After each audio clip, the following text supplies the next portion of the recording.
et merci à tous ceux qui sont présents avec nous dans ce direct. Les Banu Hilal entre mythe et réalité, et donc tel est le titre de mon intervention. Pourquoi ce titre? Tout d'abord, ce titre, en fait, j'ai choisi ce thème pour 3 raisons. La première, parce que l'histoire des Banu Hilal est constamment mise en avant pour justifier la prétendue origine arabe de certains des Maghrébins arabophones. Elle est beaucoup utilisée, cette histoire des Banu Hilal. C'est donc une histoire qui a beaucoup d'influence sur la représentation de la société maghrébine, sur les relations interindividus au Maghreb et sur la relation des Maghrébins avec leur histoire et avec leurs origines. La deuxième raison, c'est que cette histoire, telle qu'elle est véhiculée, non seulement par le récit populaire, mais aussi par les historiens eux-mêmes et les écrivains d'une manière générale, telle qu'elle est présentée, elle est entourée de nombreuses incohérences qui suscitent beaucoup de doutes et qui nous obligent à un examen approfondi, notamment par les historiens. La troisième raison, c'est que tous les historiens maghrébins racontent l'histoire des Banu Hilal telle qu'elle a été présentée et racontée par Ibn Khaldoun. Tous attestent que le Maghreb, au XIe siècle, a subi une invasion des nomades arabes qu'on appelle les Banu Hilal, sans jamais, on ne voit pas d'historiens qui se posent la question sur l'authenticité de cette histoire. Donc, l'historisation d'Ibn Khaldoun des Banu Hilal est prise par tous les historiens comme une vérité absolue. Voilà une des raisons fortes aussi qui ont attiré mon attention sur la question des Banu Hilal. On va commencer aujourd'hui par, on va revenir un petit peu sur cette histoire telle qu'elle est connue et réitérée par les historiens depuis Ibn Khaldoun. Donc راح نشوفوا ensemble كيفاش هاد الهستوار يعني يعرفوها نعرفوها في الكتب ويعاودوها المؤرخين منذ Ibn Khaldoun. Donc Ibn Khaldoun nous raconte que les Banu Hilal est le nom d'une tribu qui aurait migré au Xe siècle, au XIe siècle, de l'Arabie Saoudite vers le Maghreb, avec hommes, femmes et enfants. Le détail hada hommes, femmes et enfants est très important parce que quand une population تنتقل avec hommes, femmes et enfants, c'est-à-dire les mélanges avec la population locale peut ne pas peut-être se faire, étant donné qu'ils vont se marier entre eux. Donc moi je trouve que ce détail est très important. Ibn Khaldoun nous a pas donné un chiffre précis du nombre de ces Arabes qui sont soi-disant venus au XIe siècle. Cependant, il donne beaucoup de détails qui permettent à certains historiens, d'autres historiens, d'estimer ces nomades. Certains parlent, comme Mahfoud Qaddash, il s'est posé la question si le nombre n'était pas de 500 000 à 1 million d'individus. Donc on voit que c'est quand même très important. C'est énorme. Énorme. L'historien français François Descrée, lui, estime le nombre de ces Hilaliens à 50 000 guerriers et 200 000 le nombre des Bédouins d'une manière générale, avec femmes, enfants, etc. L'historien ou le professeur Ismail Hamed, qui est un professeur marocain, né en 1857 et mort en 1932. C'était un professeur d'école supérieure de la langue arabe et de la langue berbère au Maroc. Il dit « Il semble que tout a été dit au sujet des Arabes qui sont venus en masse compacte, donc ils sont venus nombreux et s'implantèrent dans le nord de l'Afrique à partir de l'année 1053. Il y a donc, on déduit qu'il y a une unanimité de la part des historiens maghrébins et non maghrébins, يعني كاين إجماع بلي هاد الهلالية جاو بعدد كبير, sont arrivés en grand nombre, à l'exception de certains اللي يشكوا في هذا العدد اللي يعطيه بعض المؤرخين, comme le spécialiste des Berbères Gabriel Camps, qui lui pense que ces Arabes nomades, le nombre de ces Arabes nomades ne dépassait pas quelques centaines de personnes. Pour lui, ils n'étaient pas sans doute plus nombreux que les Vandales. يعني بالنسبة لغابرييل كامبس, il pense que هاد الهلاليين ما كانوش عددهم كبير بزاف, كانوا à peu près قسمة les Vandales جاو تاني للجزائر. Maintenant, que dit Ibn Khaldoun au sujet de ces nomades qui auraient envahi le Maghreb au XIe siècle? C'est très important ce que dit Ibn Khaldoun, car il a été aussi répété et rapporté par d'autres historiens. Ibn Khaldoun dit il y avait des nomades de قبيلة بنو هلال, mais يتكلم تاني عن قبيلة بني سليم. Donc يزيد لنا قبيلة واحدة أخرى اللي هي قبيلة بني سليم, et يقول باللي هادو القبيلتين c'était des brigands et des voleurs qui attaquaient les pèlerins dans le désert du Hijaz. Donc pour lui, les Hilaliens étaient vraiment des personnes qui causaient beaucoup de problèmes. D'ailleurs, il va répéter ça tout le long de son livre. Maintenant, quelle est la cause de cette invasion? واش خلى هادو les بنو هلال يجوا للمغرب الكبير؟ Ibn Khaldoun يقولنا أن هذه l'invasion est due à des raisons purement politiques. يعني لأسباب سياسية. الأسباب السياسية هي أنه هي اللي خلت الفاطميون, donc les Fatimides, خلتهم يبعثوا هاد لي بنو هلال بنو سليم vers المغرب. Les Fatimides, شكون هما les Fatimides? Les Fatimides étaient donc c'est un كيفاش نقولوا دولة بربرية. La majorité des Fatimides, donc c'était des berbères chiites, à l'exception de son fondateur Ubayd Allah al-Mahdi.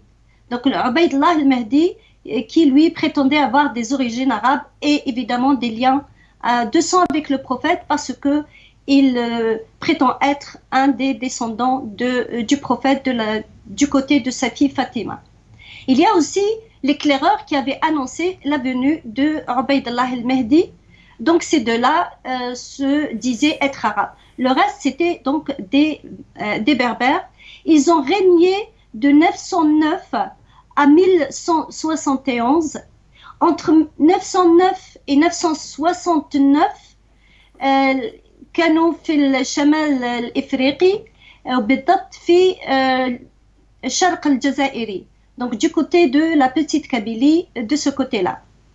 À partir de 969, les Fatimides ont transféré leur capitale vers l'Égypte, donc راحوا لمصر, ou في مصر donc أسسوا القاهرة. الدولة الفاطمية, on peut voir la carte جيلو, la carte تاع الفاطميين. الفاطميين. Si, on peut voir, mais je vais la mettre et tu me dis si c'est celle-ci parce qu'elles ne sont pas numérotées. Donc l'essentiel, c'est que l'empire fatimide englobe donc l'Afrique du Nord, tout le Moyen-Orient du côté de l'ouest, donc جهة الحجاز حتى شمال سوريا et la Sicile. Ibn Khaldoun raconte que les Fatimides ont envoyé ces tribus arabes vers le Maghreb. Non, c'est pas celle-là. C'est pas celle-là, oui. C'est celle en couleur. Oui. Donc Ibn Khaldoun raconte que les Fatimides ont envoyé ces tribus arabes vers le Maghreb pour réprimer les Zirides, Dawla Ziriya. C'est une dynastie berbère qui au départ était au service des Fatimides, qui كانوا في شمال إفريقيا. Et puis lorsque les Fatimides sont partis s'installer au Caire, les Zirides voulaient se détacher de la tutelle. Voilà, هنا نشوفوا la خريطة, نشوفوا الدولة الفاطمية, comment ils ont occupé l'ouest de l'Arabie Saoudite, donc le Hijaz, حتى سوريا, donc مصر, حتى شمال إفريقيا, et aussi la Sicile. Donc هادو les Fatimides, donc قلت يعني حبوا يبعتوا هاد les tribus arabes vers le Maghreb pour créer des problèmes et réprimer les Zirides, Dawla Ziriya, qui étaient au départ au service des Fatimides. Puis, lorsque les Fatimides sont partis s'installer au Caire, les Zirides voulaient se détacher de la tutelle fatimide. Donc, les Fatimides n'étaient pas contents, évidemment. Ils ont décidé de leur envoyer les Banu et Hilal. On dit qu'ils ont décidé de leur envoyer les Banu Hilal parce que c'était des voleurs, des perturbateurs, et c'était donc pour créer des problèmes aux Zirides. Il y a évidemment une autre raison qui a poussé les Fatimides à envoyer, selon Ibn Khaldoun, ces tribus de Banu Hilal, ou cette tribu, ou Hiya ou Banu Hilal et Banu Sulaym, vers le Maghreb. Pour lui, les Fatimides les ont envoyés vers le Maghreb pour se débarrasser d'eux, car ils se sont ralliés à leurs ennemis, les Karmates, le Karamita. Le Karamita, اللي كانوا هما تاني الشيعة، mais ما حبوش يستعرفوا بعبيد الله المهدي comme imam chiite. Donc il y avait une guerre entre les Karmates et les Fatimides.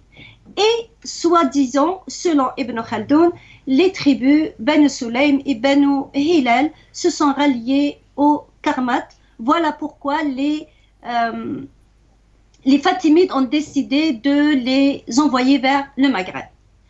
Selon Ibn Khaldoun, toujours, les Fatimides les ont envoyés au départ en Égypte. Ils les ont installés du côté de la rive est du Nil. Et quelques années plus tard, ils les ont envoyés vers le Maghreb. Selon toujours Ibn Khaldoun, et ça a été rapporté par tous les historiens, ces tribus arabes ont conquis rapidement le Maghreb, ils ont occupé un très large territoire, ils ont même chassé les Berbères et ils les ont repoussés vers des zones désertiques et montagneuses. À ce sujet, Mahfoud Qaddash nous dit, je cite, les Berbères virent leur territoire considérablement réduit. يعني بنو هلال بسرعة كبيرة خدوا أراضي كبيرة ودفعوا البربر باش يبتعدوا إلى المناطق الجبلية والمناطق الصحراوية. Donc Ibn Khaldoun راح يعطي لنا une carte démographique du Maghreb à cette époque-là, comme si le Maghreb était divisé entre tribus arabes et tribus berbères. Tribus arabes d'un côté, tribus berbères de l'autre. يعني كل هاد les tribus arabes جاوا للمغرب جاوا لشمال إفريقيا mais ما اختلطوش بالسكان الأصليين. بقاو هما عايشين كونوا les tribus تاعهم à part d'un côté et les tribus berbères de l'autre. Cette dichotomie entre arabes berbères, nous allons la retrouver aussi aujourd'hui chez pratiquement les historiens du Maghreb. Ainsi, Mahfoud Qaddash, dans son livre L'Algérie des Algériens, j'ai repris les deux cartes que je t'ai envoyées, Djilou, de ce livre-là, du livre de Mahfoud Qaddash. On peut voir peut-être les deux cartes. وين يبين لنا كيفاش يعني الجزائر كانت مقسومة إلى قسمين من جهة des tribus arabes ومن جهة des tribus berbères. Autrement dit, les arabes ما اختلطوش بالسكان الأصليين، كونوا وحدهم يعني المجتمعات تاعهم leur communauté à part. Ce que Ibn Khaldoun répète constamment dans son livre, c'est que cette invasion hilalienne était un désastre pour le Maghreb. يقول باللي هاد يعني كيفاش نقول الرحل سيتي دي نوماد هاد يعني البدو والرحل اللي هما بنو هلال كان عندهم un caractère semi-sauvage. C'est l'expression d'Ibn Khaldoun. Donc il raconte qu'ils ont été une catastrophe et un désastre pour le Maghreb. يقول بلي les familles les hilaliens se sont précipités sur l'Ifriqiya comme des sauterelles جاو كل جراد وكتب يعني بالعربية يقول وصارت قبائل بني هلال إلى إفريقيا كالجراد المنتشر لا يمرون بشيء إلا أتوا عليه. Donc voilà l'image que Ibn Khaldoun donne de ces tribus arabes hilaliennes qui auraient envoyé, comment dirais-je, qui seraient venus au XIe siècle au Maghreb. Donc sur ce point précis, il a été également suivi par tous les historiens. Donc tous les historiens pensent que l'arrivée de ces Arabes, de ces tribus arabes, était catastrophique pour le Maghreb. Ainsi, l'historien français Descraye dit que l'arrivée des tribus nomades hilaliennes a livré l'Ifriqiya à l'anarchie. Donc, l'histoire des Banu Hilal, telle qu'elle a été rapportée par Ibn Khaldoun et aussi par les autres historiens qui n'ont fait généralement que redire un petit peu ce que Ibn Khaldoun a dit dans son livre l'histoire des Berbères. Donc, l'histoire des Banu Hilal telle qu'elle a été rapportée par Ibn Khaldoun a toujours été répétée sans aucune remise en question, ni aucune expression d'un quelconque besoin de l'examiner de plus près pour s'assurer de sa véracité. يعني ما كانش شعور بالحاجة باش يبحثوا إذا كان هاد الحكاية كما حكاها ابن خلدون كانت صحيحة ولا لا. قليل من الكتاب اللي داروا بعض التحفظات كما محفوظ قداش اللي دار تحفظ من جهة أنه اعتبر يعني il a considéré que le fait d'insister beaucoup sur les désastres causés par ces nomades n'était pas tout à fait vrai. Donc pour lui, Ibn Khaldoun l'a un peu exagéré et il ajoute que les désastres que le Maghreb a connus à cette époque-là, les Irides ont participé à ce désastre. يعني ما كانش غير les Banu Hilal اللي كانوا السبب تاع le désastre. Donc voilà, parfois il y a certaines réticences, mais d'une manière générale, tous les historiens rapportent un petit peu les propos d'Ibn Khaldoun tels qu'on les retrouve dans son livre L'histoire des Berbères. Maintenant, on va regarder ensemble l'histoire d'un œil critique. Voilà les deux cartes dont j'ai parlé tout à l'heure. Je les ai prises du livre L'Algérie des Algériens de Mahfoud Qaddash. Donc nous allons voir ensemble l'histoire des Banu Hilal d'un œil critique. Aujourd'hui encore, l'ouvrage d'Ibn Khaldoun, L'histoire des Berbères, est considéré comme une référence incontournable dès qu'il s'agit de l'histoire du Maghreb, notamment de cette période-là, de la période de l'arrivée de l'islam jusqu'à le décès d'Ibn Khaldoun. Il est donc le livre de référence, الكتاب يعني اللي يعتمد عليه كامل الكتاب في يعني باش يعرفوا تاريخ المغرب الكبير سواء كتاب المغاربة ولا ماهوش مغاربة. Ibn Khaldoun, c'est la seule référence. Hein? Pardon, j'ai pas entendu. Ibn Khaldoun, c'est la seule référence. On peut dire qu'il est la référence incontournable. Donc, Ce qui nous montre, c'est que Ibn Khaldoun كتب كتاب, il a le droit de l'écrire. Mais les حيرنا شوية, c'est que les historiens, les جاوا بعده, داروا غير يعني يعتمدوا غير على نقل ما قاله ابن خلدون. Ils ne cherchent pas à aller plus loin pour examiner les propos d'Ibn Khaldoun, pour voir si Ibn Khaldoun a dit la vérité ou pas, si Ibn Khaldoun s'est trompé quelque part. On a l'impression que pour eux, les paroles d'Ibn Khaldoun sont une vérité absolue. Ce qui m'a poussé à dire que le principe d'imitation du savoir des anciens ne concerne pas ou ne s'applique pas uniquement au domaine des sciences religieuses, mais aussi au domaine de l'histoire. يعني مبدأ النقل اللي نلقاوه في العلوم الدينية، باسكو في العلوم الدينية علماء الدين يستعملوا بزاف مبدأ النقل، يعتبروا أنه لازم ننقلوا على العلماء الأولون. نشوفوا هنا تاني حتى في التاريخ رانا نديروا نقل على العلماء الأولون اللي هنا ابن خلدون. Donc pourtant, cette historisation d'Ibn Hilal peine à tenir sur un plan logique, sur le plan logique. يعني لو كان نحاول نشوفوها من باب المنطق نلقاو باللي فيها مشاكل بزاف مع ما تتناسبش مليح مع قوانين المنطق. أول حاجة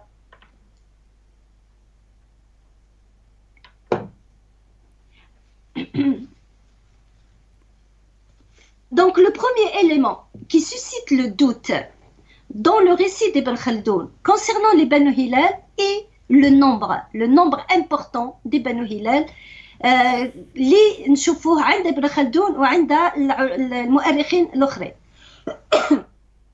Donc selon Ibn Khaldoun, قلت ما عطلناش un chiffre précis, mais quand même il raconte par exemple que 30 000 soldats اللي كانوا حابين يحميوا قيروان، مدينة قيروان في تونس، ما قدروش قدام لي بنو هلال. هنا on peut déduire que بنو هلال كانوا أكثر من 30 000 soldats. D'autant plus qu'ils sont venus hommes, femmes et enfants.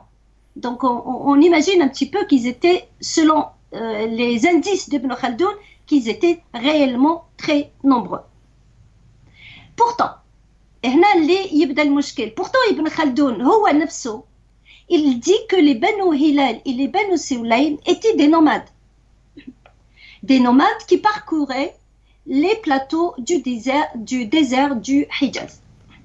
Or, Ibn Khaldoun lui-même nous dit que le nomadisme est un mode de vie qui exige ou qui nécessite des petits groupements de personnes. يعني الرحل ما يقدروش يكون عددهم كبير. قبيلة الرحل كي ترحل ما تقدرش يكون عددها كبير. علاش؟ باسكو إلا كان عددها كبير ما يسهلش عليها عملية التنقل. دونك باش ترحل من مكان إلى مكان naturellement il faut العدد تاعها يكون ماشي بزاف. وابن خلدون ajoute que si le nombre des nomades augmente, eh bien ces nomades se sédentarisent automatiquement. يعني إذا زاد العدد تاعهم يستقرون.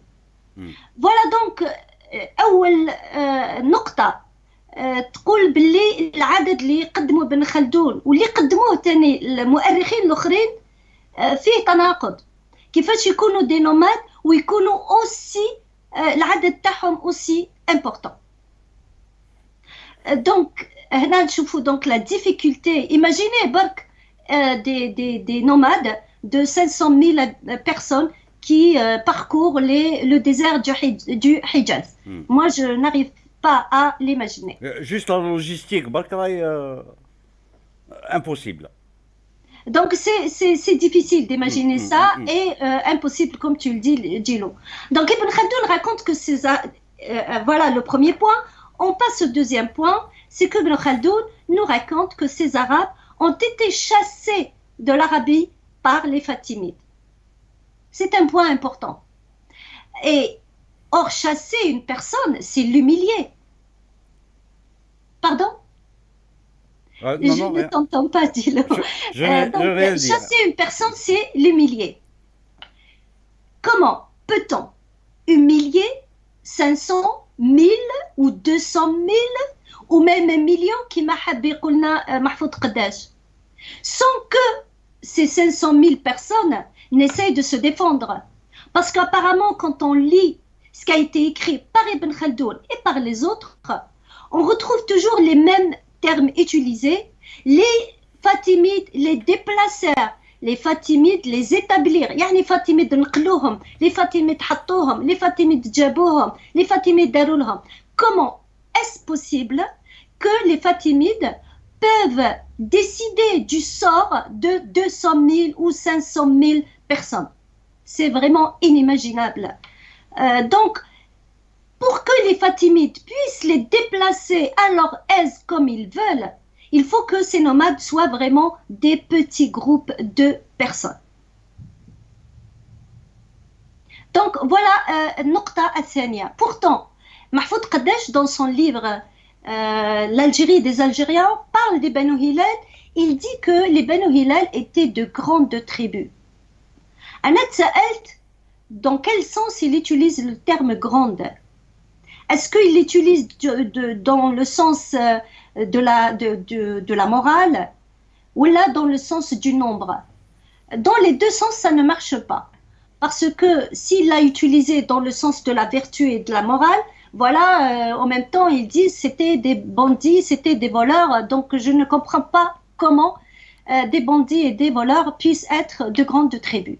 S'il parle du nombre, on vient de voir que si on suit la logique des faits tels qu'ils nous ont été rapportés, on ne peut pas croire qu'ils étaient très nombreux. Un autre élément qui nous conduit aussi à douter d'une arrivée massive des Banu Hilal, c'est que l'Arabie Saoudite est une terre désertique. Et donc, dans une terre désertique, la densité démographique est naturellement faible, en raison notamment des conditions climatiques. يعني الأسباب مناخية في المناطق الصحراوية، عدد الناس اللي يعيشوا في المناطق الصحراوية قليلة.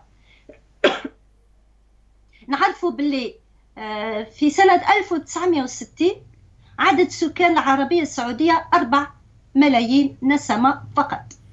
Donc on imagine un peu 10 siècles en arrière, شحال كانوا à peu près. Donc là كانوا, on imagine 2 millions, peut-être 3 millions, je ne sais pas, mais disons même 2 millions, les كان نحو لهم 500 millions ou 500 000 ou 1 million de personnes, cela revient à dire presque vider l'Arabie Saoudite de sa population. Or, vider un pays ou une région de pratiquement sa population laisse des traces sur le plan social, sur le plan économique, même sur le plan politique. On ne peut pas déplacer 500 000 ou 1 million de personnes sans qu'il y ait des traces dans l'histoire de l'Arabie Saoudite. Or, jusque-là, je n'ai pas trouvé de documents qui évoquent un bouleversement démographique, politique ou social de cette époque-là en Arabie Saoudite. الآن الحاجة تاني اللي تحير vraiment تحيرني، يقول ابن خلدون كان عددهم كبير بزاف، les Fatimides نقلوهم parce que c'était des gens qui créaient des problèmes. Ils se sont ralliés à leurs ennemis, ils attaquent les pèlerins, ce sont des voleurs, des brigands, et les Fatimides les ont déplacés de l'Arabie Saoudite pour les installer du côté ou de la rive est du Nil. يعني imaginez que les Fatimides على بالهم باللي كاين هادو الناس عددهم كبير وكانوا ماشي ملاح وزيد يقربوهم la capitale. Logiquement, quand il y a des personnes qui créent des problèmes, on les éloigne du pays, on les éloigne de la capitale, on ne les rapproche pas. Donc voilà pourquoi l'idée que les Fatimides les ont déplacés, les ont ramenés ils les ont rapprochés de leur capitale, ils les ont envoyés vers le Maghreb. Moi, je ne vois pas aussi l'idée ما نتقبلهاش facilement parce que المنطق ما يتقبلهاش. Donc هي في الحقيقة يعني que les Fatimides aient chassé quelques personnes, c'est tout à fait possible. On connaît ça, c'est très courant. La France aussi a déporté des Algériens vers de la Kabylie, de la région de la Kabylie, et elle les a déportés en Nouvelle-Calédonie pour mettre fin à la révolution de Cheikh Haddad et de Mokrani de 1871. Donc la déportation de quelques personnes ou un groupe de personnes se fait et se faisait et se fait et se fera encore. Néanmoins, ce qui est étonnant, c'est le nombre qui est donné par rapport à ces Banu Hilal, et aussi l'idée au lieu يبعدوهم على الدولة تاعهم هنا نشوفوا باللي قربوهم. حنا la France les a éloignés ماشي قربوهم ليها. Donc quand il y a un élément perturbateur, normalement on l'éloigne de la capitale et non pas le contraire. Donc voilà pourquoi l'idée de ces Banu Hilal que les Fatimides ont déplacé, etc., me paraît très très très illogique. Elle ne tient pas sur le plan logique, ni sur le plan social, ni sur le plan démographique. Donc il faut vraiment que les spécialistes se penchent sur cette histoire pour voir, c'est-à-dire pour l'examiner un petit peu de plus près. Un autre point qui est intéressant aussi et qui nous laisse douter de l'historisation d'Ibn Khaldoun des Bani Hilal, c'est le fait que Ibn Khaldoun nous dise que les Banu Hilal ont occupé les terres des Berbères rapidement, très rapidement. Ils ont pris des terres, ils ont chassé les Amazirs, les Berbères, ils les ont obligés à fuir et ils ont créé des communautés parallèles, des tribus arabes, des tribus berbères. Aussi, on a un doute dans le sens où Ibn Khaldoun lui-même nous dit que les Berbères étaient très robustes, très guerriers, nombreux, qui vivaient ils avaient, c'est-à-dire une grande envie de rester libres, donc ils défendaient vraiment leur territoire, leur terre. Ils se sont défendus contre les Romains, contre les premiers Arabes qui sont venus au 7e siècle.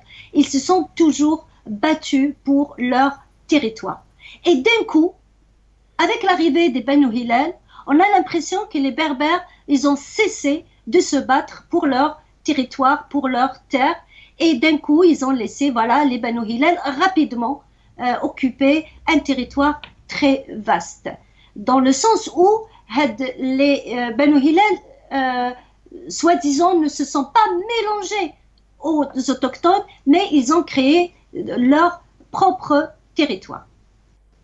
L'historien français Gabriel Martinez-Gros raconte qu'il a fallu 40 ans pour les premiers musulmans pour conquérir le Maghreb. 40 سنة.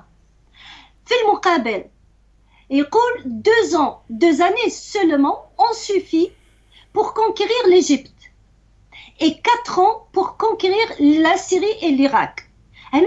Pour présenter, pour souligner plutôt le caractère des Amazirs comme un peuple qui tient à sa liberté, qui tient à son territoire et qui veulent défendre son territoire.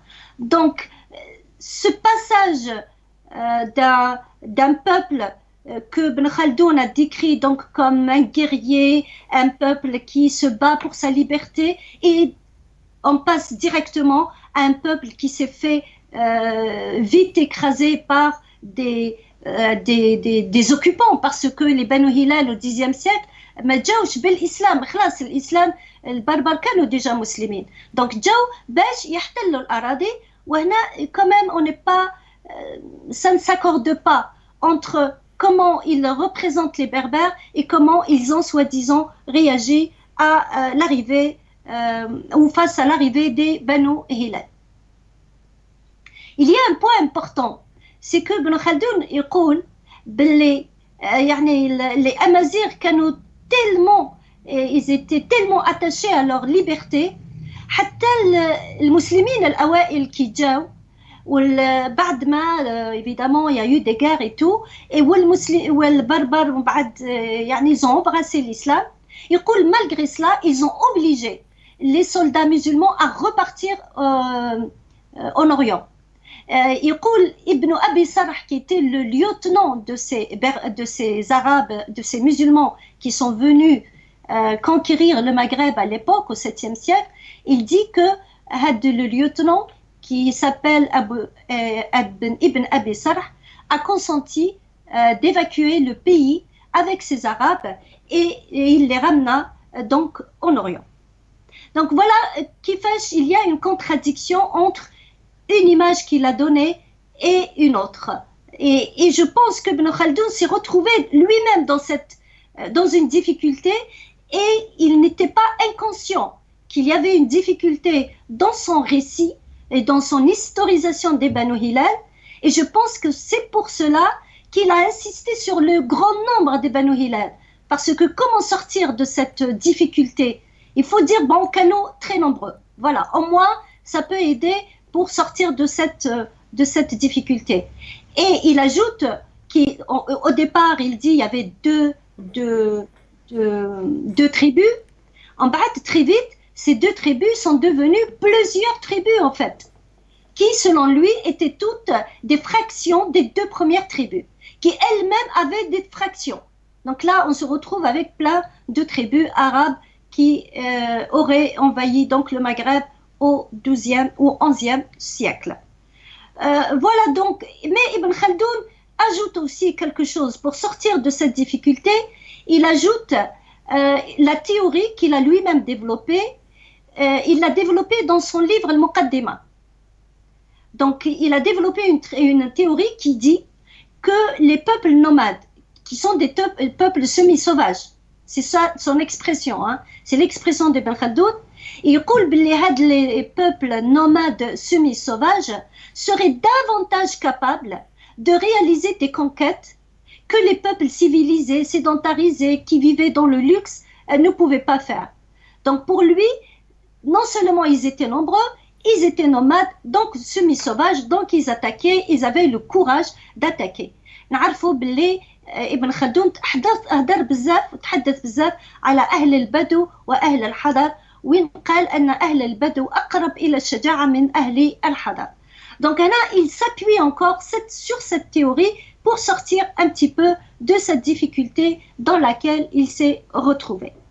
Donc on voit que l'historisation de Banu Hilal par Ibn Khaldoun n'était pas facile, même pour Ibn Khaldoun, et pourtant tous les historiens, notamment maghrébins, ont reporté pratiquement à la lettre ce que disait Ibn Khaldoun. Voilà donc ces deux éléments qui ont fait qu'on considère que l'historisation d'Ibn Khaldoun des Banu Hilal ne tient pas totalement sur le plan logique. Maintenant, quelles sont les causes de cette invasion? Donc, قلت بلي ابن خلدون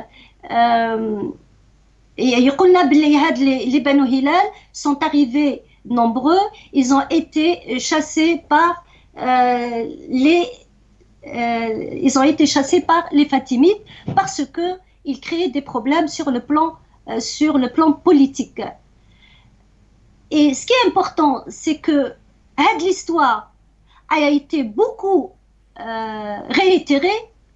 الناس يعودوها بزاف يحكوها كل حقيقة مطلقة إلى درجة أنه بعد سنوات ما عندناش بزاف الناس بزاف beaucoup de personnes considèrent que les Amazirs au Maghreb sont une minorité et que les Arabes sont une majorité.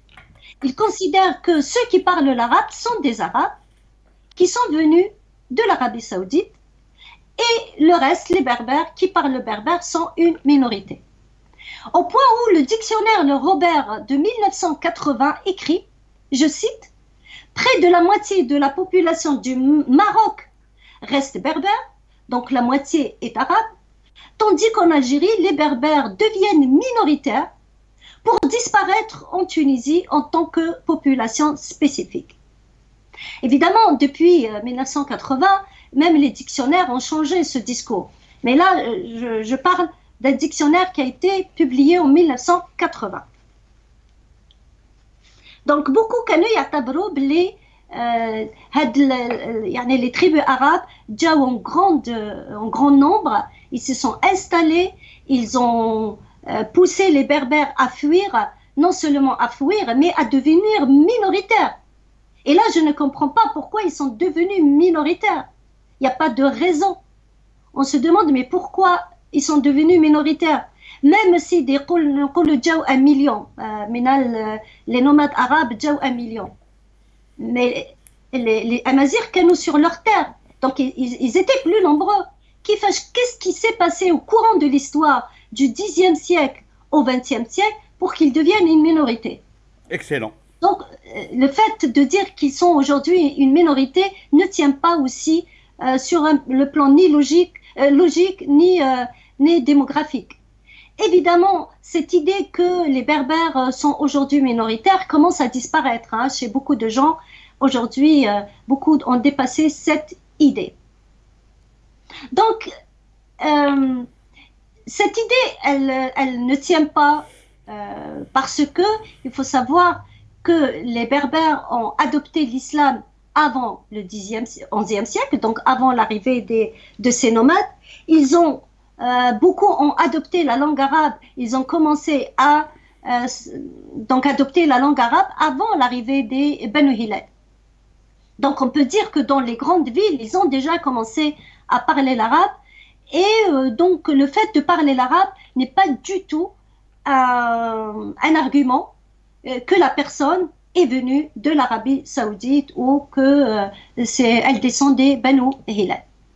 Donc beaucoup de personnes aujourd'hui au Maghreb qui parlent l'arabe ne sont que des berbères arabisés. Cela ne veut pas dire qu'on nie que certains arabes sont venus. On n'a aucun élément qui nous permette de le nier. Cependant, l'idée la plus logique, c'est que ces arabes qui sont venus, qui n'étaient pas nombreux, se sont mêlés à la population autochtone. Ils n'ont pas créé des tribus arabes et des tribus berbères. Ils se sont mêlés à la population autochtone, comme les Turcs se sont mêlés, comme les Romains, les Italiens, les Vandales, les Français et tous ceux qui sont venus vivre au Maghreb. De ce fait, il est aujourd'hui impossible de parler des Arabes de l'Algérie, comme le font certains. يعني بعض الجزائريين اليوم تاني يتكلموا عن عرب الجزائر كلي هما فوالا عندهم دليل باللي جاو من العربية السعودية au Xe siècle. C'est très difficile de prétendre cela parce que quand une population se déplace et émigre donc dans un pays, évidemment, elle se mélange à la population autochtone et après quelques générations, on ne peut plus la reconnaître. Surtout, le maquage d'obstacles qui ne permet pas cette intégration. On a deux éléments qui permettent au contraire l'intégration, la langue arabe et l'islam.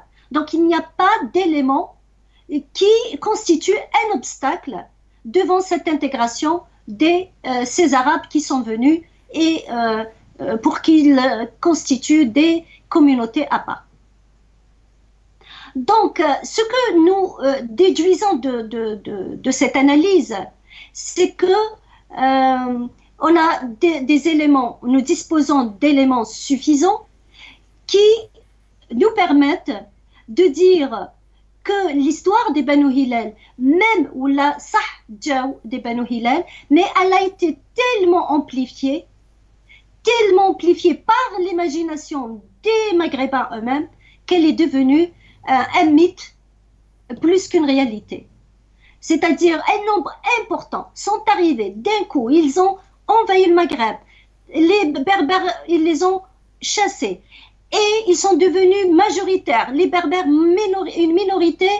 Tout cela nous dit tout simplement qu'on est devant un mythe plus qu'une réalité. il y a quelque chose qui s'est passé dans l'imaginaire des Maghrébins qui ont fait qu'ils ont amplifié cette histoire au point où elle devient un mythe. Un mythe, yani Ostora. Ostora, un mythe est un récit littéraire ou populaire, imaginaire, qui répond à un besoin psychologique, moral, social, mais يقدر يكون عنده علاقة شوية بالواقع, mais généralement, il est amplifié beaucoup par l'imagination des gens qui croient à ce mythe. Pardon, Razika, donc Ibn Khaldoun y a contribué d'une façon ou d'une autre. Dommage que je t'entends pas du tout. قلت لك Ibn Khaldoun y a contribué. Ibn Khaldoun, est-ce qu'il a participé à cela? Oui, évidemment. Voilà. Et là, je me pose la question justement, Ibn Khaldoun était-il conscient de ces incohérences? Et c'est ça la bonne question. C'est une question vraiment qui mérite d'être posée. Est-ce que Ibn Khaldoun كان على باله باللي في التاريخ تاعو كان هناك مشاكل؟ Moi, je dis oui. Ibn Khaldoun était au courant, était conscient qu'il y avait des incohérences dans son travail sur les Banu Hilal. Je pense qu'un homme de son intelligence, un homme qui dispose du savoir d'Ibn Khaldoun, on sait que Ibn Khaldoun a écrit le Muqaddima, c'est un chef-d'œuvre le Muqaddima d'Ibn Khaldoun sur tous les plans. Donc un homme comme Ibn Khaldoun ne peut pas ne pas être conscient de ces incohérences. Donc je dis que Ibn Khaldoun est sûrement conscient pour deux raisons. À part ce que je viens d'annoncer, il y a aussi deux raisons. La première, c'est que Ibn Khaldoun a mis en place dans son livre Al-Muqaddima non seulement les fondements de la sociologie, علم الاجتماع اللي هو سماه علم العمران. Donc Ibn Khaldoun يعتبر مؤسس علم العمران. Donc في الكتاب تاعو المقدمة يعني أسس علم الاجتماع اللي هو علم العمران. Donc il n'a pas seulement mis en place les fondements de la sociologie, mais aussi les fondements de l'histoire, de la science de l'histoire. يعني ابن خلدون في هذا الكتاب حب يجعل التاريخ علم. Il a voulu faire de l'histoire une science. يقول أنا راح نأسس علم التاريخ.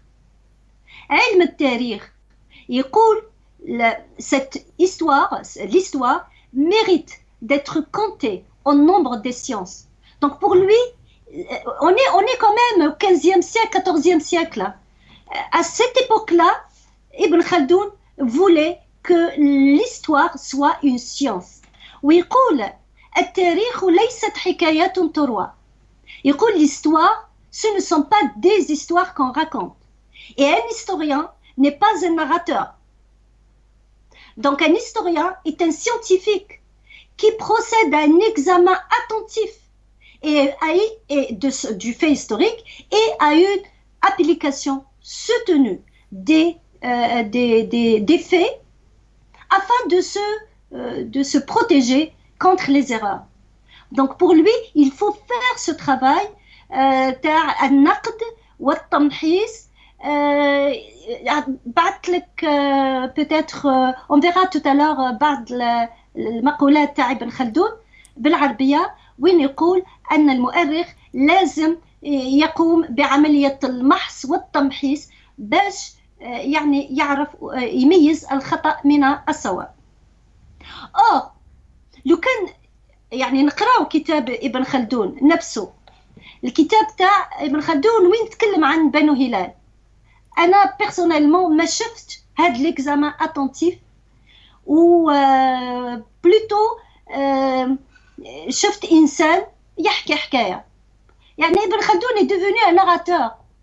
Ibn Khaldoun qui nous dit dans sa muqaddima, dans l'introduction de ce livre, qu'un historien ne doit pas être un narrateur, lui-même est devenu un narrateur quand il a rapporté le récit des Banu Hilal. Et peut-être d'autres aussi, mais aujourd'hui je parle des Banu Hilal. Donc Ibn Khaldoun ne peut pas ne pas être conscient de cela. Autre élément important qui nous dit aussi qu'Ibn Khaldoun était conscient de ces incohérences, c'est que lui-même, فوالا هذا اللي نحتاج لها دوكا، سي كو لوي ميم يقولنا التاريخ يحتاج الى مآخذ متعدده ومعارف متنوعه. يعني المؤرخ ما يقدرش يكتفي بمصدر واحد. Autrement dit, un historien dans son travail ne doit pas se contenter d'une seule source. Une seule source ne suffit pas pour faire un travail d'historien au sens que voulait Ibn Khaldoun, au sens scientifique du terme. Or, là, c'est un point important parce que quand on lit ce qu'il a dit lui sur les Banu Hilal, il n'y avait pas d'autres sources à part parfois, pratiquement, il y avait la seule source qu'il avait utilisée, c'était la poésie, الشعر. والشعر تاع من؟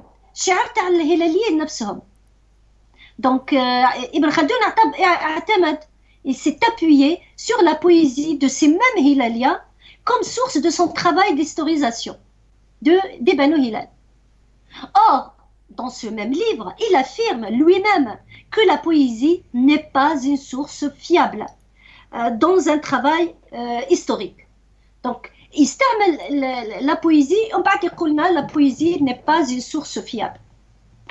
Il va plus loin, وين يقول, et ça c'est très important parce que à souligner, quand on lit attentivement, on retrouve plusieurs fois وين ابن خلدون يقولنا certains récits des Banu Hilal sont étranges. Donc Ibn Hilal هما حكاو حكايتهم parce qu'il يتكلم عن les récits des Banu Hilal كيفاش جاو للمغرب. يقول les récits des Banu Hilal comment ils sont arrivés en Afrique du Nord sont des récits qui paraissent souvent très étranges. Alors que lui-même يعتمد على هاد les récits étant donné يعتمد على la poésie des Banu Hilal pour écrire son livre. C'est quand même, on voit les contradictions entre la théorie, le travail sur le plan théorique chez Ibn Khaldoun et le travail sur le plan pratique. Donc il y a vraiment une différence entre la pensée d'Ibn Khaldoun, la théorie, la pensée d'Ibn Khaldoun sur le plan théorique et le travail d'Ibn Khaldoun sur le plan pratique. La seconde chose qui m'a poussé à dire que Ibn Khaldoun était sûrement conscient de ces incohérences, c'est qu'il y avait des lacunes dans son travail, des lacunes, de nombreuses lacunes. C'est que Ibn Khaldoun nous donne des indices, lui-même nous donne des indices. Moi, j'ai essayé de lire le livre d'Ibn Khaldoun, j'ai essayé de lire entre les lignes, et j'ai trouvé beaucoup d'indices. Et je me suis dit, je ne pense pas qu'Ibn Khaldoun a utilisé ou a mis ces idées, que j'appelle des indices, comme ça, sans raison. Donc, Ibn Khaldoun nous dit une chose qui est très importante. Il dit qu'un historien, évidemment, ne doit pas être un narrateur, il ne doit pas faire confiance au narrateur, alors qu'on chauffe les historiens qui جاوا après Ibn Khaldoun كامل داروا الثقة بالناقلين alors qu'Ibn Khaldoun يقولنا ما لازمش تديروا الثقة بالناقلين. Voilà la citation. كثيرا ما وقع للمؤرخين للمؤرخين والمفسرين وأئمة النقل من المغالط في الحكايات والوقائع لاعتمادهم فيها على مجرد النقل. كثيرا ما وقع للمؤرخين والمفسرين وأئمة النقل. نشوفوا هنا باللي المؤرخين ولاو أئمة النقل alors que ما راناش نورمالمون المؤرخ ما يعتمدش على النقل، يعتمد على العمل، على التحليل، على البرهنة، على التجربة، ما يعتمدش على النقل. دونك هو يقول باسكو يعتمدوا على النقل إبا داروا مغالط كثيرة في الحكايات لاعتمادهم على مجرد النقل. alors هو يقول للمؤرخين اللي جاوا بعده ما تديروش النقل، يعني ما تنقلوش عليا الكلام اللي قلته. essayez d'utiliser vous-même les moyens scientifiques et la méthode scientifique qui vous permettent de détecter et de déceler باش يعني تميزوا الخطأ من الصواب. دونك عدم استعمال أو يعني الاعتماد على مجرد النقل هو سبب من أسباب الوقوع في الخطأ في التاريخ عند ابن خلدون. Ceux qui connaissent Ibn Khaldoun savent très bien que Ibn Khaldoun يكتب يعني عن أسباب الخطأ في التاريخ. دونك تكلم على هذه اللي رانا نشوفوا هاد لا سيتاسيون. مي ابن خلدون زاد لنا حاجة في هاد الأسباب، أسباب وقوع الخطأ في التاريخ، زاد حاجة مهمة جدا، أنه قال أن المؤرخ اللي يكون قريب من أصحاب الجاه، أصحاب السلطة، واللي يحوس على التقرب من أصحاب السلطة، qui est proche des hommes, des princes, des politiciens, ou qui cherche des faveurs de ces gens-là, commet des erreurs. Il ne peut pas ne pas commettre d'erreurs. يعني هي سبب من أسباب الوقوع في الخطأ أن التقرب من أصحاب الجاه ويعني التقرب من أصحاب السلطة والبحث عن مناصب عليا في الدولة. On connaît la vie d'Ibn Khaldoun. Toute sa vie, il l'a passé à la recherche de postes politiques, de hauts postes politiques et sociaux. Donc Ibn Khaldoun حياته كاع كان مؤرخ صح، ما حياته جوزها يحوس على مناصب عليا سياسية واجتماعية. دونك هنا نشوفوا ابن خلدون فريمون كتب هذا الكتاب vers la fin de sa vie. Mais vraiment نقدروا نقارنوه un peu comme Machiavel. C'est quelqu'un qui a écrit ce livre après une grande expérience. Il sait très très bien qu'un historien qui est proche du pouvoir ne peut pas vraiment être un bon historien. Il nous le dit. قالنا ما يقدرش يدير أخطاء في التاريخ. وكتب في المقدمة تاع الكتاب تاعو كتب حياته. قالنا بلي حياته كامل جوزها يبحث عن مناصب عليا في الدولة. كيفاش احنا هو يقول له حاضروا راني ما نقدرش نكون يعني صريح ونكون وما نقدرش ما نغلطش، ما نقدرش نقول الحقيقة كامل والناس يعتبروه كي اللي قال الحقيقة. يعني هو يحذرنا. Il nous met en garde contre ces erreurs qu'il peut commettre étant donné qu'il était trop proche des politiciens et des princes, mais la majorité, pas la majorité, je dirais tous les historiens بعده يعتبروا كتاب ابن خلدون الحقيقة المطلقة التي ليس بعدها حقيقة. Là quand même, je me pose beaucoup de questions. Donc Ibn Khaldoun était impliqué dans les événements politiques de son époque. Sa vie a été une enquête permanente des hauts postes politiques. S'il est un illustre théoricien de l'histoire, dont il voulait qu'elle soit une science, il sait qu'il est difficile dans la pratique de le considérer uniquement comme un scientifique. Dans la pratique, on ne peut pas le considérer comme seulement un scientifique au service de la vérité. Il était aussi un politicien au service du prince. Donc, il faut faire attention à cela. Il nous revient donc d'appliquer sur son travail d'histoire, ce travail historique, sa propre méthode. يعني هو اللي عطانا la méthode اللي نقدروا احنا نقتدوا بها. Je vais pas loin أنا. Je prends واش عطالي ابن خلدون. Donc ابن خلدون اللي قال حضاري. Faites attention à un historien qui est proche du prince. Et lui, il était proche du prince. Donc voilà, un autre indice. Un autre élément important. Donc, cet élément-là de l'historien qui est proche du prince est très important. Et il faut vraiment le souligner. Le deuxième élément qui est très important, qu'il faut vraiment souligner, يعني l'indice, ما على باليش en arabe كيفاش نقول l'indice. Le deuxième indice اللي لازم يعني نركزوا عليه مليح هو أنه ابن خلدون يقولنا باللي البربر كانوا يحبوا ils aiment inventer des origines arabes. C'est un élément très important. Je dirais pas tous les berbères évidemment, sinon aujourd'hui la langue berbère aurait disparu, etc. Mais non, il y avait toujours des berbères qui défendaient leur langue, leur culture et qui défendaient leur ethnie.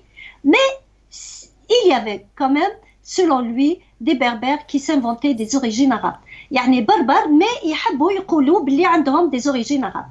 Pas seulement des origines arabes, des liens de sang avec le prophète. Donc البربر بزاف اللي يحبوا يكون عندهم هذا الشرف، يحبوا يقولوا احنا دي ديسوندون تاع فلان فلان فلان فلان حتى يوصلوا للرسول ولا للصحابه ولا. هذه ظاهره ما زالت مستمره اليوم، نلقاوها في المغرب الكبير، ستادير في المغرب، في الجزائر، في تونس. نلقاو هذه الظاهره وين des Maghrébins, des Tunisiens, des Algériens, des Marocains qui aiment dire qu'ils ont des origines arabes et qu'ils ont même des liens de sang avec le prophète. Et là, cet indice est très important. Pourquoi? Parce que je me dis, peut-être cet indice-là ou cette envie, ce désir des Berbères d'avoir des origines arabes, c'est ce désir-là qui a fait que peut-être une histoire toute simple d'une tribu اللي جات peut-être ماهوش عدد تاعها كبير، عدد normal، يعني ils l'ont amplifié à cause de ça pour se prétendre avoir des origines arabes, de dire voilà احنا on est des descendants des Banu Hilal donc عندنا des origines arabes. Donc cet indice est important pour essayer de comprendre ou pour comprendre pourquoi une histoire, cette histoire des Banu Hilal est devenue un mythe, pas seulement un mythe, mais un mythe pratiquement intouchable.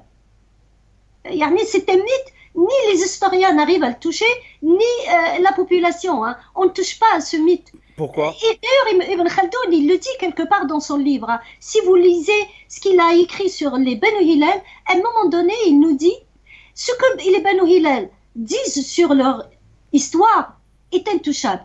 Si vous le touchez, ils vont vous prendre pour un fou. Aujourd'hui, on est dans la même situation pour certaines personnes, évidemment, pas toutes les personnes, parce qu'il faut savoir que à un certain moment, on retrouve ce désir d'avoir des origines arabes, même chez les berbérophones, c'est-à-dire chez les Kabyles. Il a complètement disparu à partir des années 1980. Il a disparu complètement à partir du printemps berbère. Et l'idée aussi commence à disparaître aussi chez d'autres Algériens, d'autres Marocains, même s'ils ne sont pas forcément berbérophones. Donc, ce qui est important aussi quand on lit le livre d'Ibn Khaldoun, l'introduction, sa biographie, يقولنا باللي كي كان يكتب هذا الكتاب il a parlé de ce livre à un prince من بني حفص. Et ce prince l'a encouragé à terminer ce livre. Et moi, je me dis, est-ce qu'il l'a seulement encouragé ou là, il l'a aussi influencé? On n'en sait pas. Donc, n'empêche que ce n'est pas un livre qu'il a écrit, c'est-à-dire avec toute indépendance par rapport au prince. Il y avait une influence de la part du prince qui savait que Ibn Khaldoun écrivait un livre sur l'histoire. Donc ce prince, peut-être, s'est mêlé d'une manière ou d'une autre de ce livre-là ou de ce que Ibn Khaldoun écrivait. Maintenant, j'ai cherché à savoir, mais شكون هما les Bani Hafs? Les Bani Hafs est une dynastie berbère, donc amazigh, mais qui prétendait avoir des origines arabes. Comme الظاهرة اللي كانت موجودة في ذاك الوقت. Donc هي يعني ديناستي بربرية أمازيغية mais يحبوا تاني يقولوا باللي عندهم des origines arabes. Et ils prétendent عندهم des origines مع عمر ابن الخطاب. Et لو كان تروحوا الكتاب تاع ابن خلدون كي يهدر على بني حفص il a essayé je ne sais pas comment باش يركب بين البربر والعرب. يعني كانوا بربر مي كمان عندهم أصل عرب. Il a essayé pour faire plaisir donc aux Bani Hafs. Donc là on voit qu'il y a vraiment une envie de faire plaisir aux Bani Hafs. Donc l'idée déjà des gens qui veulent avoir des origines arabes étaient déjà connus. On la voit, Ibn Khaldoun on a parlé, mais on la voit aussi dans le comportement de Bani Hafs. On la voit aussi dans le comportement d'Ibn Khaldoun lui-même, parce que lui-même prétend avoir des origines arabes. Donc disons que c'est un petit peu à la mode à l'époque, et ça a continué un peu longtemps. Et maintenant, que pouvons-nous retenir de cet exposé? La première des choses que je retiens, ou que nous pouvons retenir de cet exposé, que l'histoire des Banu Hilal, telle qu'elle est racontée depuis Ibn Khaldoun, ne répond pas à des critères scientifiques, à aucun critère scientifique. Donc elle est plus un conte qu'on raconte, mais pas un fait historique. Ibn Khaldoun, qui a mis en place un point important, qui a mis en place les fondements de l'histoire en tant que science, n'a pas respecté ses principes à son propre travail. Donc lui-même n'a pas respecté ses principes, ce qui montre que le travail d'un historien n'est pas facile, surtout s'il est mêlé à la politique. Ce n'est pas du tout facile. La deuxième point qu'on va retenir, c'est que les historiens maghrébins, moi je n'ai pas rencontré un historien maghrébin qui a dit peut-être de l'histoire mais كانت صحيحة parce que هادي ولا هادي. كامل يقولوا voilà يبدأوا directement وفي القرن الحادي عشر جاء بنو هلال. Toujours, on commence toujours comme ça.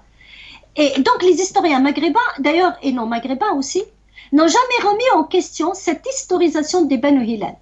Ils ne l'ont jamais remise en question. Alors qu'elle paraît, on a beaucoup d'éléments qui nous disent qu'elle est davantage un mythe qu'une réalité. Et cela pour deux raisons. L'emprise du savoir des anciens qui a fait, comme je l'ai dit tout à l'heure, qu'on a du mal à remettre en question le savoir des anciens. Ibn Khaldoun yu'tabar min al-qudama, donc il y a ce respect des anciens, hein, le respect du passé, des anciens, l'esprit salafiste en quelque sorte, qui touche même l'histoire. Donc on ne remet pas en question les anciens. Ensuite, c'est justement parce que cette histoire est très amplifiée dans l'imaginaire populaire que les historiens ont des difficultés à la remettre en question. يعني هذه الحكاية ترسخت في الخيال الشعبي إلى درجة أننا ما نقدروش نعاودوا نديروا لها دراسة جديدة، دراسة علمية، دراسة ça ne veut pas dire la supprimer ou la dire qu'elle n'a jamais existé, mais faire un travail, un vrai travail scientifique, voilà, un vrai travail d'histoire et d'historien. Le troisième point, Ibn Khaldoun, pourtant, nous a donné beaucoup d'indices. Il nous a donné suffisamment d'indices. Et ça, c'est un point important à retenir. On lit le livre d'Ibn Khaldoun, on découvre, on détecte des indices qui nous permettent de nous remettre en question. Si Ibn Khaldoun lui-même, normalement, si on le lit sans l'idée d'un ancien, il ne faut jamais le contredire. Si on se libère un peu de ce mythe, si on le prend comme un fait historique, qu'on regarde avec objectivité, eh bien, à ce moment-là, on peut voir dans ces indices quelque chose qui nous permettra d'aller, de faire un travail réel, un travail scientifique. Et ça, c'est un appel à tous les étudiants en histoire. يعني عندنا في العلوم الإنسانية معهد التاريخ اللي يقدروا نورمالمون يديروا البحث ويتعمقوا أكثر في هذا البحث. Évidemment, البحث كما قلت لازم نتخلصوا من l'emprise du mythe, il faut le mettre de côté. Il faut aussi نتخلصوا من le mythe des anciens, il faut aussi le mettre de côté. Il faut aussi regarder l'histoire objectivement. Il faut avoir un regard scientifique, un regard d'un scientifique sur les événements historiques et sur les faits historiques. Donc maintenant, est-ce que toute la responsabilité, on l'a fait porter à Ibn Khaldoun? Est-ce qu'il est le seul responsable? Évidemment non. Moi je vois qu'Ibn Khaldoun, au contraire, il a fait un travail extraordinaire. Il était coincé entre son travail d'intellectuel et la politique, mais il a mis beaucoup d'indices. Et donc, il nous a dit plusieurs fois, attention, mais je pense que les historiens après Ibn Khaldoun ont vraiment une grande responsabilité dans le fait qu'on n'arrive pas encore aujourd'hui à sortir du mythe vers une étude historique, une étude scientifique de cette histoire des Banu Hilal. Pourquoi? Parce que, comme je l'ai dit au départ, quand j'ai commencé, cette histoire est très importante, étant donné qu'elle a une influence, عندها تأثير كبير على علاقة يعني الجزائريين بعضهم ببعض، علاقة الجزائريين بتاريخهم، علاقة الجزائريين بأنفسهم، علاقة الجزائريين بواقعهم. Donc, c'est toute la représentation de notre société qui est liée à cette histoire des Banu Hilal. Il n'y a pas que l'histoire des Banu Hilal, mais elle est très importante. Donc c'est très important qu'on se mette au travail, mais le travail ne se fera pas, comme je l'ai dit, si on ne se débarrasse pas des idées reçues et de toutes ces contraintes qui ne nous permettent pas de nous libérer intellectuellement.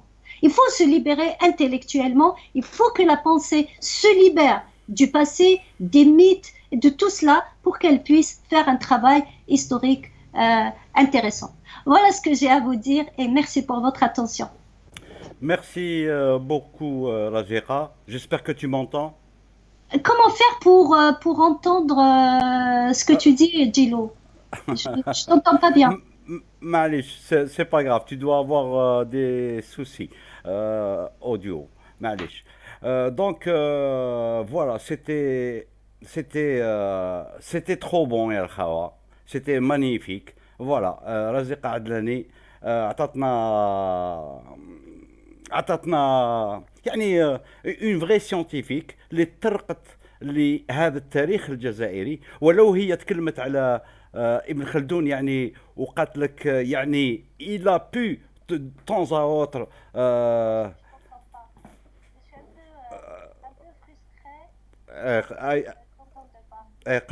قد elle est un peu frustrée parce que ما راهيش تسمع الصبري الصبري الصبري donc voilà une scientifique qui parle d'un personnage ô combien important في التاريخ شمال افريقيا et comment que تجيب حاجه هضره كلمه ما قاله ابن خلدون وتجي une conclusion باللي effectivement Ibn Khaldoun a beaucoup donné à l'Afrique du Nord mais كان عنده disons quelques trucs qui ne devaient pas dépasser الحكم ولا mais كما قالت رزيق عدناني il nous a donné des indices. Voilà. Donc, merci beaucoup, Raziqa Adlani. J'ai été encore une fois très heureux de t'accueillir معنا هنايا. Et إخوتاتي إخوتاني أشكركم جزيل الشكر على حسن انتباهكم وإلى حلقة أخرى ونتمنى كما يقول البروفيرب jamais 203. On aura encore une fois avec un autre sujet Raziqa Adnani que je remercie que je ne remercierai jamais assez. Voilà. Après, à la khair. Pourquoi ils veulent cacher l'histoire à l'ensemble des Algériens? L'Algérien n'est pas arabe, à ce que je sache. Quant à l'islam, c'est individuel. Je ne suis pas musulman. Ça ne veut pas dire que je ne suis pas algérien. Ça ne veut pas dire que je ne suis pas nationaliste. Ça ne veut pas dire que je ne vais pas donner la dernière goutte de mon sang pour cette pauvre Algérie. Si je devais délivrer un message de mort, avant de mourir, quoi, un testament, c'est la haine des religions. Voilà. Je crois que ce qui a esquinté le monde, et ce qui m'a esquinté à moi, et ce qui vous esquinte à vous, et ce qui esquinte tout le monde, c'est les religions. Attention à ça, attention à ça. Faites bien attention à ça. Ceux qui jusque-là se faisaient passer pour des socialistes et des communistes, etc. Pourquoi ils baissent les bras? Pourquoi ils ne parlent pas? Pourquoi ils ne crient pas? Pourquoi est-ce qu'ils ne dénoncent pas? Pourquoi est-ce que... Alors, Et alors, et pourquoi est-ce que des parcs et des parcs criminels maintenant nous mènent à la perte? Les intellectuels, les gens qui pensent, etc. Et alors, qu'est-ce que vous faites de vos pensées? Qu'est-ce que vous en faites? Des brioches? Ou des quoi? Et alors, debout, il n'y a pas de bon Dieu, il n'y aura jamais un seul bon Dieu. Hein? Et s'il y en a un, c'est vous, mais alors debout.